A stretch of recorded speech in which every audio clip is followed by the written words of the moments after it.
وهدى ورحمة للمحسنين الذين يقيمون الصلاة ويؤتون الزكاة وهم بالآخرة هم يوقنون أولئك على هدى من ربهم وأولئك هم المفلحون ومن الناس من يشتري لهو الحديث ليضل عن سبيل الله بغير علم ويتخذها هزوا أولئك لهم عذاب مهين وإذا تتلى عليه آياتنا ولى مستكبرا كأن لم يسمعها كأن في أذنيه وقرا فبشره بعذاب أليم إن الذين آمنوا وعملوا الصالحات لهم جنات النعيم خالدين فيها وعد الله حقا وهو العزيز الحكيم آمنت بالله صدق الله العظيم رب اشرح لي صدري ويسر لي أمري واحلل عقدة من لساني يفقهوا قولي اللهم صل على سيدنا ومولانا محمد وعلى آله وبارك وسلم اللهم أرنا الحق حقا وارزقنا اتباعه وأرنا الباطل باطلا وارزقنا اجتنابه آمين يا رب العالمين. میرے پاس کوئی 30-35 منٹ ہے. میں اللہ سے دعا کرتا ہوں کہ اللہ میری اور آپ سب کی اس حاضری کو قبول فرمائے اور ہم جن آیات کو سمجھنے جا رہے ہیں ان کا صحیح فہم بھی عطا فرمائے اور اس پر عمل کرنے کی توفیق بھی عطا فرمائے. آپ میں سے جو کل بھی تشریف لائے تھے اور آج دوسرے دن بھی آئے ہیں, اگر وہ برا نہ منائے تو کیا ہاتھ کھڑا کر سکتے ہیں؟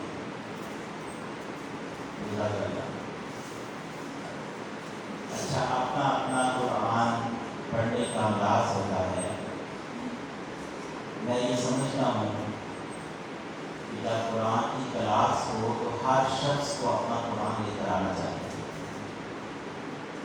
تو میں یہ گزارش کروں گا کہ اگر آپ آج قرآن لے کر نہیں بھی آئے تو کل کی کلاس میں اور باقی جو 4-5 کی کلاسز ہیں ان میں اپنا قرآن مجید کا نسخہ ضرور ساتھ لے کر آئیں. انشاءاللہ اس سے اس کی افادیت اور اس کا فہم جو ہے بہت زیادہ بڑھ جائے گا, اس کی برکات بھی بڑھ جائے گا انشاءاللہ. سورہ لقمان کی چند آیات میں نے آپ کے سامنے تلاوت کی ہیں. اس کا دوسرا رکوع ہے کہ اس درس کی اور تدریس کی ذمہ داری مجھے دی گئی ہے, لیکن یہ شروع کی آیات ہیں. میں یہیں سے شروع کروں گا اور انشاءاللہ کوشش کروں گا کہ یہ 30 منٹ میں دونوں جو رکوع ہیں قرآن پاک کی سورہ لقمان کے ان کی کچھ جھلکیاں آپ کے سامنے پیش کرتا ہوں. سورہ لقمان کا جو آغاز ہے یہ سورہ البقرہ کے آغاز کے مشابہ ہے. جس طرح کی آیات سورہ بقرہ کے شروع میں ہیں بالکل اسی طرح کی تقریباً آیات سورہ لقمان کے شروع میں ہیں. سورہ لقمان مفسرین کے مطابق نبی کریم صلی اللہ علیہ وسلم کی مکی حیات نبوی کے دوسرے دور میں نازل ہوئی. قرآن کے نزول کے اعتبار سے مفسرین نے نبی کریم صلی اللہ علیہ وسلم کی مکی حیات کو 4 حصوں میں تقسیم کیا ہے. پہلا حصہ نبوت کے آغاز سے لے کر 3 سال تک اور دوسرا حصہ اس کے مزید 3-4 سال بعد تک ہے. تو اس دوسرے حصے میں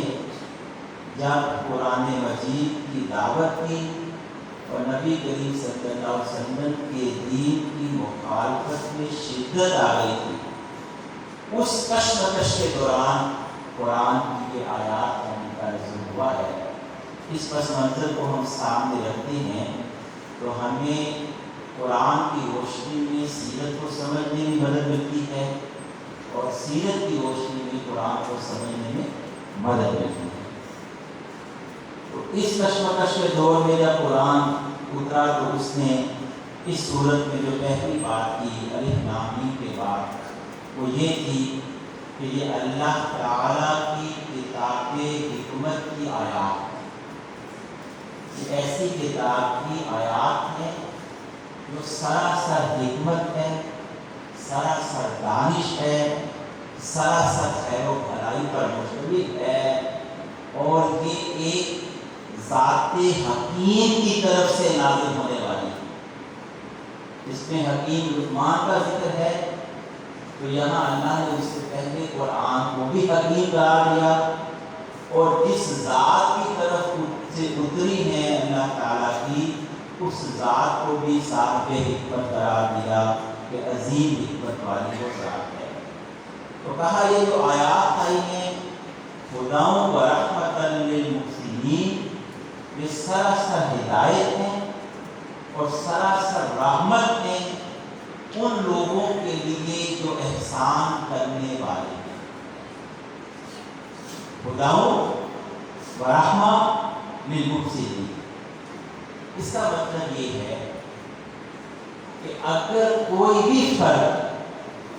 قرآن کے نزول کے بعد سے لے کر قیامت تک ہدایت حاصل کرنا چاہتا ہے تو اس کے لیے لازم ہے کہ وہ قرآن کی طرف رجوع کرے، قرآن مجید کو چھوڑ کر اس مطلوب درجے میں، جس مطلوب درجے میں اللہ کو پسند ہے، کوئی انسان ہدایت سے ہمکنار نہیں ہو سکتا۔ اس لیے ہر فرد پہ لازم ہے کہ وہ اللہ کی اس کتاب کی طرف رجوع کرے، اور دوسری بات یہ فرمائی کہ یہ رحمت ہے، جو ہدایت کی طلب سے، ہدایت کی جستجو سے، ہدایت کی نیت سے قرآن کی طرف آئے گا، قرآن کا فہم حاصل کرے گا اور قرآن پر درجہ احسان میں عمل کرے گا۔ احسان کرنے والے کا مطلب وسیع یہ لکھتے ہیں کہ کسی بھی کام کو خیر و خوبی کے ساتھ انجام دینا۔ ہم نماز پڑھتے ہیں ایک ہی صف میں ایک ہی 2-3 صفوں میں 3-4 صف کھڑے ہوتے ہیں تو سب کو نماز کا ثواب یکساں نہیں ملتا، کسی کی نماز قبول نہیں ہوتی اور اس کے منہ پہ دے ماری جاتی ہے، کسی کی نماز قبول ہو جاتی ہے، کسی کی نماز کو بہت زیادہ اس کو اس کے اجر و ثواب ملتا ہے۔ تو ہر شخص کی نماز اس کے اخلاص اور اس کے خوش و خضوع، اس کے اطمینان، اس کی قلبی کیفیات، اس کی ذہنی یکسوئی اور اس کی ایمان کی حالت کے اوپر مشتمل ہوتی ہے۔ ایک فرد ہے وہ طویل قیام کرتا ہے، طویل سورتیں پڑھتا ہے، طویل رکوع کرتا ہے، طویل سجدے کرتا ہے، تشہد میں طویل مناجات کرتا ہے۔ ایک شخص ہے وہ آتا ہے اور 2-3 منٹ میں وہ ایک فرد ساتھ سے اتارنے کی کوشش کرتا ہے اور چلا جاتا ہے۔ تو جو پہلا شخص ہے اس کی نماز خیر و خوبی والی نماز ہے، درجہ احسان والی نماز ہے۔ تو فرمایا جو قرآن نے حکمت والی اس کتاب کی آیات سے ہدایت حاصل کرتے ہیں اور پھر درجہ احسان میں جا کر اس پر عمل کرتے ہیں، یہ کہ اللہ تعالیٰ ان محسنین کے لیے سراپا رحمت ہے۔ اللہ ہمیں بھی اس پہ شامل فرمائے۔ اس کے بعد اللہ نے چند ان کی خوبیاں بیان کی جو قرآن سے ہدایت حاصل کرتے ہیں اور اللہ کی رحمت کے سچے امیدوار ہوتے ہیں۔ پہلی بات یہ کہی کہ وہ نماز قائم کرتے ہیں۔ تو نماز قائم کرنے سے کیا مراد ہے؟ نماز قائم کرنے سے مراد یہ نہیں ہے کہ وہ کبھی جمعے کی نماز پڑھ لیتے ہیں، کبھی فجر میں بھی اٹھ جاتے ہیں، کبھی کوئی مغرب میں آ جاتے ہیں، کبھی وہ گھر بیٹھے رہتے ہیں، کبھی ان کے پاس نماز پڑھنے کا وقت ہی نہیں نکلتا، کبھی پھر جہاں وہ اچانک اعتکاف پہ بیٹھ جاتے ہیں، کبھی وہ حاج عمرے پہ چلے جاتے ہیں تو 5 وقت نمازی ہو جاتے ہیں، پھر واپس آتے ہیں، پھر دنیا کی جناب دھندوں میں مشغول ہو کے نماز سے غافل ہو جاتے ہیں۔ اگر کبھی نماز پڑھتا ہے اور کبھی نماز نہیں پڑھتا تو وہ نماز پڑھنے والا نہیں ہے۔ یہاں نماز پڑھنے والا قرآن میں یقیمون الصلاۃ سے مراد یہ ہے کہ وہ فرد جو ہر حال میں نماز پڑھتا ہے، جو شعوری طور پر ایمان کو قبول کرنے کے بعد کبھی بھی نماز نہیں چھوڑتا، جو اپنی شادی کے دن بھی نماز نہیں چھوڑتا، جو اپنے گھر ماتم کے دن بھی نماز نہیں چھوڑتا، جو اپنی بھرپور جوانی کے مشاغل میں بھی نماز نہیں چھوڑتا، جو اپنی بھرپور کورونا کی بیماری میں بھی نماز نہیں چھوڑتا، جو اپنے گھر اور شہر اور محلے اور دکان پہ موجود ہونے کی صورت میں بھی نماز نہیں چھوڑتا، جو حالت سفر میں بھی نماز نہیں چھوڑتا، جو حالت جنگ میں بھی نماز نہیں چھوڑتا، پڑھتا ہے اس طرح 5 وقت، اور اس نماز کے ساتھ وہ قرآن کی طرف آتا ہے، تو اس کا مطلب یہ ہے کہ اس کے اندر اللہ تعالیٰ کی طرف سے ہدایت حاصل کرنے کے لیے ایک کڑک موجود ہے۔ اگر وہ نماز ہی نہیں پڑھتا، اگر وہ مسجد کا رخ ہی نہیں کرتا، اگر وہ اپنی مرضی سے نماز کبھی پڑھتا ہے اور کبھی نہیں پڑھتا، تو اس کا مطلب یہ ہے کہ وہ اللہ اور اس کے رسول صلی اللہ علیہ وسلم کے لائے ہوئے دین کے ساتھ سنجیدہ نہیں ہے، وہ اپنے ایمان کے ساتھ سنجیدہ نہیں ہے۔ اس لیے نبی کریم صلی اللہ علیہ وسلم کے دور میں کوئی منافق بھی ایسا نہیں تھا جو مسجد نبوی میں با جماعت نماز پڑھنے نہ آتا ہو، کوئی منافق بھی ایسا نہیں تھا، اور ان کی نمازوں کا حال بھی قرآن نے بیان کیا ہے۔ اس لیے آج کے اس درس کا ایک سبب یہ ہے کہ جتنے بہن بھائی یہاں بیٹھے ہیں، جتنے نوجوان اور بزرگ یہاں بیٹھے ہیں، ہم سب اس بات کا عہد کریں کہ پروردگار آج سے پہلے اگر کوئی غفلت ہو گئی تو ہو گئی، اس پہ ہمیں معاف فرما، اس کے ازالے کی توفیق عطا فرما۔ آج قرآن پاک کے اس اجتماع کے اندر ہم اپنے قرآن کے نازل کرنے والے رب العزت سے یہ وعدہ کرتے ہیں کہ آج کے دن انشاءاللہ تعالیٰ کبھی نماز کو نہیں چھوڑیں گے، آج کے دن کبھی نماز کو نہیں چھوڑیں گے۔ اس کا پختہ عہد کریں، آپ اس کا پختہ عہد کریں گے، آپ اس کی نیت کریں گے، آپ اس کا ارادہ کریں گے، آپ اس کا عزم کریں گے، تو انشاءاللہ وَإِنَّهَا لَكَبِيرَةٌ إِلَّا عَلَى الْخَاشِعِينَ، یہ بڑا مشکل کام ہے، لیکن جو اللہ سے ڈرتے ہیں ان کے لیے بہت آسان ہے۔ اللہ اس کی توفیق دے گا، اللہ ہم سب کو اس کی توفیق دے گا۔ دوسری بات یہ کہی کہ وہ زکوٰۃ دیتے ہیں۔ دوسری جو سورہ بقرہ کی شروع میں ہے اس میں ہے وَمِمَّا رَزَقْنَاهُمْ يُنْفِقُونَ، وہ خرچ کرتے ہیں۔ اس کا مطلب یہ ہے کہ وہ دولت کے پجاری نہیں بنتے، جو پیسہ خرچ کرے گا وہ پیسے کی پوجا نہیں کرے گا، جو پیسہ خرچ کرے گا اللہ کی راہ میں، اللہ کی رضا کے لیے، اللہ کی مخلوق کے اوپر، وہ ڈالر اور پاؤنڈ کا پجاری نہیں بنے گا۔ حدیث پاک میں آتا ہے کہ بندہ دینار کا بھی ہوتا ہے، بندہ درہم کا بھی ہوتا ہے، بندہ اللہ کا بھی ہوتا ہے۔ اللہ کے بندے کی دوسری نشانی یہ ہے کہ وہ غریب ہو تو غریبی کی حالت میں خرچ کرتا ہے، اور جب اہل اسلام پر مشکل آتی ہے تو وہ دین پر محنت کرتا ہے، اور چند کھجوریں ملتی ہیں تو کچھ آپ کھاتا ہے، کچھ اپنے بیوی بچوں کے لیے بچاتا ہے، اور باقی لا کے خدمت نبی صلی اللہ علیہ وسلم میں پھیر کر دیتا ہے۔ اور اگر وہ امیر ہوتا ہے تو وہ عثمان رضی اللہ تعالیٰ عنہ کی طرح، وہ عبد الرحمن بن عوف کی طرح، وہ حضرت عمر فاروق کی طرح، وہ حضرت ابوبکر صدیق کی طرح اپنا کل اثاثہ اللہ اس کے رسول کے لیے حاضر کر دیتا ہے۔ مراد یہ ہے